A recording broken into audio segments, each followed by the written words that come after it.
Right না আমি এখন কেরালার মশলার বাগানে। হ্যাঁ, কেরালাকে অ্যাকচুয়ালি মশলার বাগান হিসেবেও কেরালা বেশ বিখ্যাত। তো যাই হোক, মশলার বাগান কেন বলা হয় সেটা আমার পিছনে দেখতে পাচ্ছ। দেখো পুরো গাছগুলো দেখো, দেখে কিছু আন্দাজ করতে পারছো? পারছো না, না? হ্যাঁ, আমি বলি, এই গাছগুলো হচ্ছে এলাচ গাছ, যার ইংরাজি নাম হচ্ছে কার্ডেমম। তো এর পাতাগুলো দেখে তোমাদের হলুদ গাছ মনে হলেও হতে পারে, কিন্তু এগুলো হলুদ গাছ না, এগুলো হচ্ছে এলাচ গাছ। আর চলো, এলাচ কোথায় হয় আমি তোমাদেরকে দেখাই।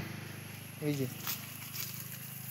দেখো, এলাচ দেখো, প্রতিটা গাছে দেখো, নিচে দেখো, প্রতিটা গাছে কত সুন্দর লতিয়ে একবারে এলাচ ধরেছে। এগুলো সব চাষাবাদ হচ্ছে, এটা পুরোটাই বাগান।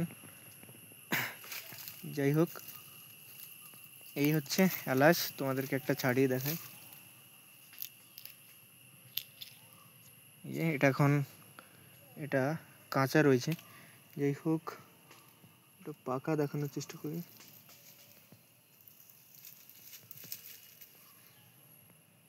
সেন্টটা পুরো এলাচের মতনই, পুরো মশলা। দেখুন, এই হচ্ছে এলাচ, এটা কোনো পরিপক্ক হয়নি। তো ঠিক আছে, আজকে এইটুকুই।